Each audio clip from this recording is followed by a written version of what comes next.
Good morning, everyone. How are you doing? You okay? Good Finnish answer, this very low. You know, I live in Oslo, Norway, and don't worry, their energy level is even lower, but I'm gonna try to lift it up. Everybody in the mood to get paranoid? Yeah, nice early morning for that? So let's jump into it. So, my name is Thomas Anglero, and what I'm gonna do is, I speak to executives all over the world, and they say, Thomas, how does AI affect me today?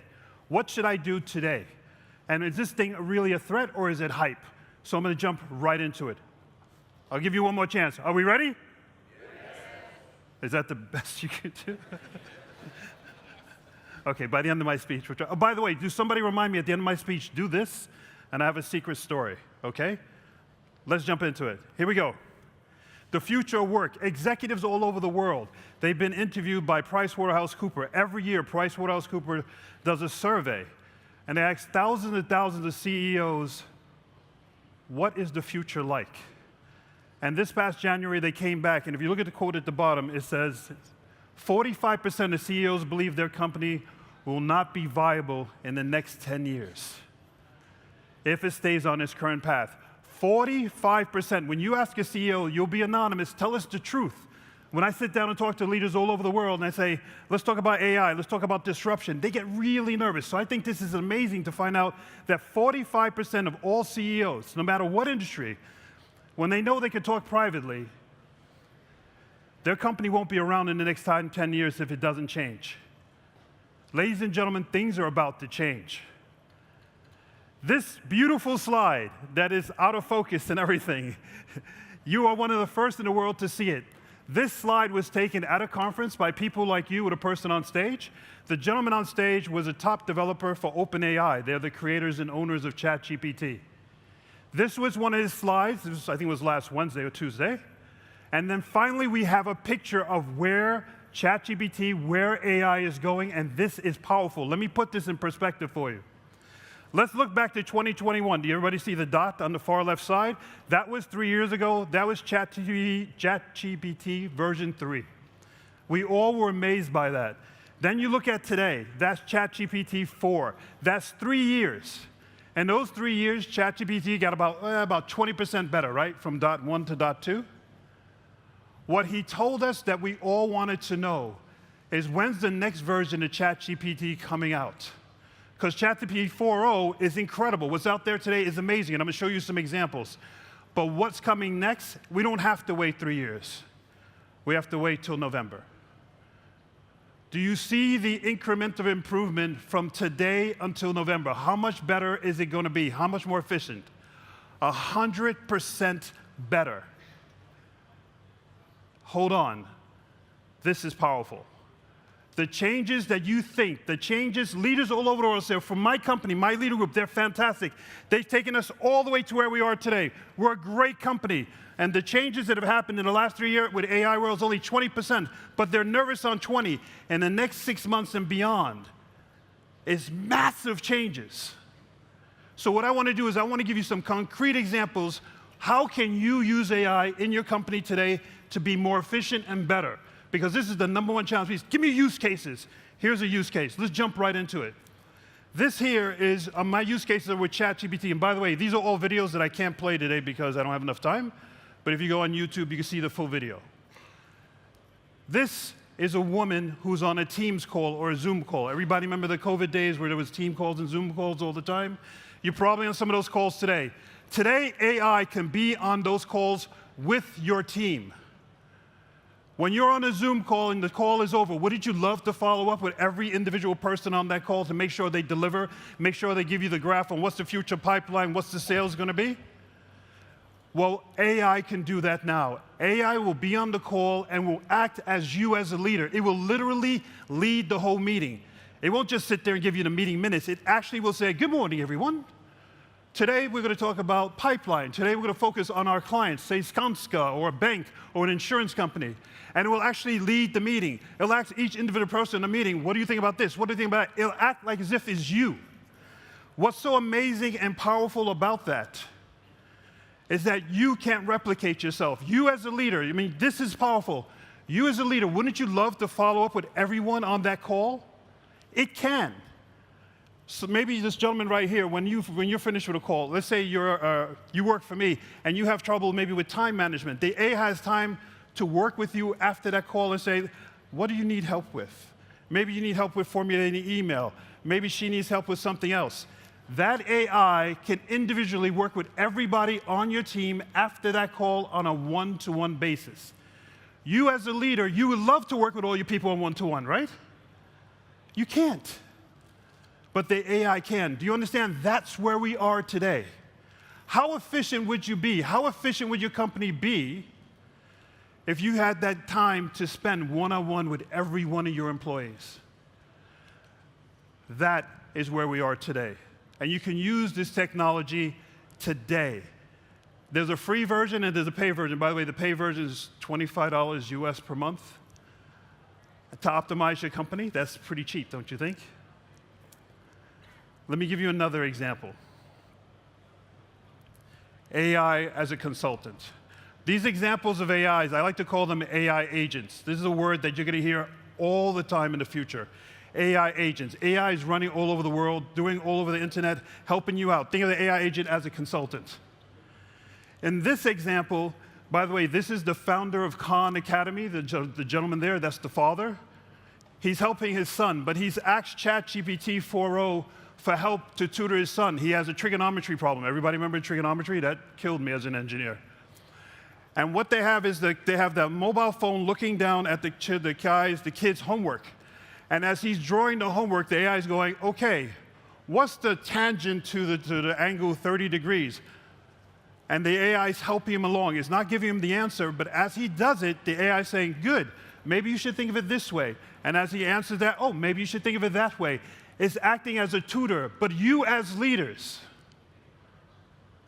how much do you pay McKinsey?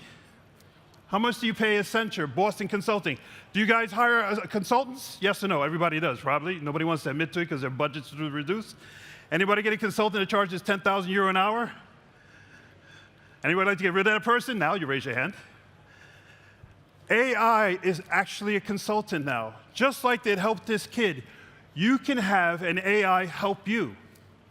Think of it. When you hire somebody from one of these big consulting firms, they have 34, you have a guy come into, it's never one guy, they always bring 10 people, right? That's why your bill's so high, right? But then they have this guy coming through, I have 30 years of experience in this industry, I've covered this whole part of the world. AI has hundreds of thousands of years of history, it's covered every part of the world. When you sit down with that consultant, you have lunch together, and they're running up the hours, right? And you're having lunch. And something happens, let's say in Italy or Japan, and his issue is written in Italian or Japanese. That consultant that's sitting down you're having lunch with, he doesn't or she doesn't know what's happening, but the AI knows what happened, has translated it, and has sent you a message while you're having lunch. And you just beep on your phone and go, oh, okay, that happened with my client. But that gentleman in front of you or woman in front of you, they don't know. This is all the power that you have. AI is not hype. You have this power, these capabilities today. So in business, you say, how can I use AI to help my company? We're there. AI agents act as consultants. Here's something else more factual for you leaders. Thank you to Google for this fact. This is a list. This is proof of the efficiencies. A lot of leaders ask, take a picture of it. This is really important. This just came out 2 weeks ago. A lot of leaders ask, what would I see in my company? How will this improve my company? Give me some bona fide statistics as what difference will I see? Google came out with Gemini 1.0. Remember I said 3 years ago that was ChatGPT 3, that was about Gemini 1. And then they have 1.5. So blue is Gemini 1, green is Gemini 1.5. 3 years ago today. And if you look at the different industries, if we look at architecture, for example, 3 years ago, architecture, when Gemini 1.0 came out, they said 11% efficiency, a time savings of 11% if you use AI in architecture. Today, if you use Gemini 1.5, the latest version, you'll see a 26% efficiency in time. This is the answer to leaders, what difference will I see? But let me ask you this question. Are you ready? What happens in November? Think about it. What happens in November when the AI gets 100% better, faster, smarter than it is today? What type of improvements will we see? Anybody like lawyers? No, but people were smiling. They feel with me about how I feel about lawyers. 3 years ago, when you use AI in the area of law, it only improved lawyers' work, but it improved their efficiency by 3%. Today, using AI, if you're in a law firm doing research as lawyers do, you see a 44% increase in efficiency when using AI. In November, when we now know that the AI, generative AI, gets 100% better, what does that look like? You as a leader, you're going, I feel this change, I feel this pressure, there's so many things going on. How is this going to affect me? How is it going to affect you? It's going to affect you. Now, if I don't have your attention yet, let me get you really scared. Are you ready? The wonderful speaker we just had on stage, Kate, she did a great job introducing to you what? Robots. These are the 8 top humanoid robots that are on the market. I'm only going to focus on one. I'm going to focus on the one Figure.0 from Figure.AI. Why am I focusing on them? They have contracts with the top 200 Fortune 200 companies in the world. They all have made their orders to order this robot. Not only have they put in orders, but they've also said, we want the robot to be smart, and they've given it huge amounts of data, their maintenance books, so a lot of these robots first will be deployed in jobs where human beings don't want to work, say in a factory, or people in mining who are about 1 kilometer underground in that heat. Nobody wants to work there. So these robots will be deployed there. So they've given all the data on all the manuals so these robots know what to do. Now here's the thing. Not only do these robots have all the data from the top 200 Fortune 200 companies in the world, these robots have all the knowledge of every ChatGPT and AI ever given. That's what's inside the brains of these robots. It has the power of this intelligence of AI, plus all the knowledge of the top Fortune 200 companies, and this is being deployed this summer. And this is what Figure.AI looks like. Robots will be a part of our everyday. This is something we cannot change. The top 200 companies in the world, that's paid for it, is done. Robots are part of our future. And as you can see from the video behind me, it moves fine, it could do different things, and it's only going to get better. And from the chart I showed you, the escalation, the growth curve is a straight line up. This is our future. But to calm you down, you won't be working with something as ugly as that. You're going to be working with something like that. This is the current generation of robots. They all look like us. And by the way, the face has been solved. Guess what company in the world has figured out how to make the perfect human face in robots? Anybody? Anybody have kids? Walt Disney. You ever go to Disney World and have all these robots? Well, Walt Disney actually has a patent on the perfect robot face. It is freaky scary when you see that it looks like a human being. So they've cracked the code on the face for a robot.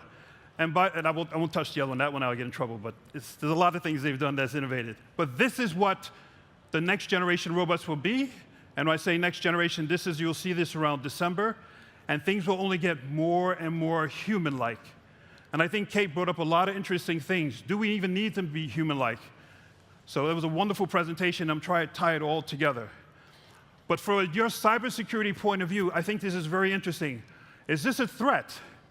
It is. How do we control these robots? Stanford has a project called Neuralink. Stanford's Neuralink project allows you to control the robot using wireless. You just put on a headset and you can control the robot. Neuralink, an Elon Musk company, they allow you to control the robot using a wireless chipset. By the way, this is a very important picture. This gentleman here, he's the very first person in the world to have a chip from Neuralink in his brain. If you ever see, you guys in cybersecurity, if you ever see, he's paraplegic, so if he comes in a wheelchair, if he ever comes into your data center, while he's having a cup of coffee with you, because he's connected to every Bluetooth device in the building, be careful of him hacking you. Cybersecurity, be very, very careful. And that's why I'm tying this all together, because this is, when I started thinking about it, saying, come to this conference, you guys better be very careful what's going on. Because I would almost take down all wireless in my data centers, just a hint for you guys, because this is becoming commonplace. And here's what's really going to scare you. Are you ready? Apple. Everybody have an iPhone? Is iPhone popular in Finland, yes or no? Yeah, I got to get, okay. On June 10th, Apple's releasing iOS 18. Super exciting. Here we go. What's so special about iOS 18? Everything I said about ChatGPT in my presentation is embedded in iOS 18. Apple and OpenAI, who owns ChatGPT, they've signed an agreement. On June 10th, when you upgrade to iOS 18, you're going to get a lot of the functionality I presented today for free in your iPhone, in your iPad. Congratulations. Let that go into your data center and your network. And one of the coolest functionalities that iOS on June 10th, iOS 18 has. You want to know what it is? I can't show the video, but I'll show you. Are you ready? This is how everybody has swipes on an iPhone like this or like this, right? Yes? Yeah. On June 18th, you do it like this. iOS 18 will have the ability to use your iPhone with vision only, no hands. From a security point of view, isn't that scary? People who go into your network and change your screens just by looking at it. This all happens on, sorry, June 10th, not June 18th, it's iOS 18. So to wrap up my presentation and all this information, I'm giving you a lot of information at the same time. If on January they said 45% of all CEOs said, we are afraid of going in 10 years, we will not be viable. What happens in November when the next generation AI comes out that we now know is going to be 100% smarter, better?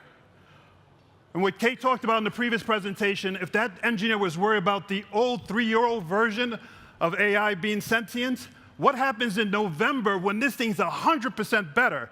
What do you call that? If sentient was sentient 3 years ago, where are we in November? When the PricewaterhouseCoopers does this survey next January, what do you think that's going to be, 45% or 60%, 70%? Things are changing. With all this AI happening all over the place, a lot of you probably going, what is this? What is this guy talking about on stage? So much is happening. I know a lot of you probably are thinking that you probably feel this way.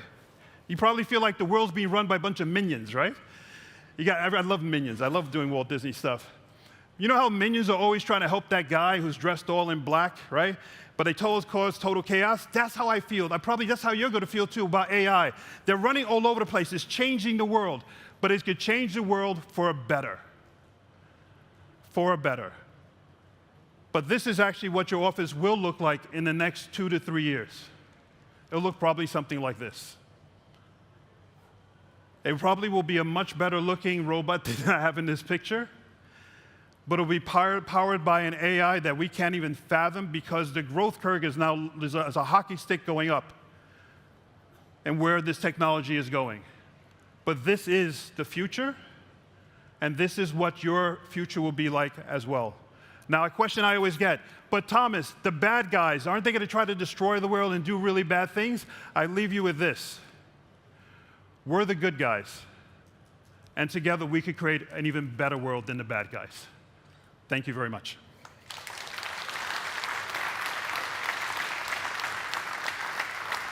Thank you. Thank you very much, Thomas. Thomas, you've forgotten one thing. You told me last night that you had discovered something slightly frightening. Maybe you could share that briefly before we let you go. Oh, that's the... That's that thing, yes. Yeah, do you want to? I'm not doing the worm. I would pop a hip. I told him I would pay him if he got on stage and did the worm. And anybody want to come on stage and do the worm for us real quick? We are not insured for anybody to do a worm. What we're talking about is there is an AI that's available today called WormGPT. I say that slowly because you better be aware of it.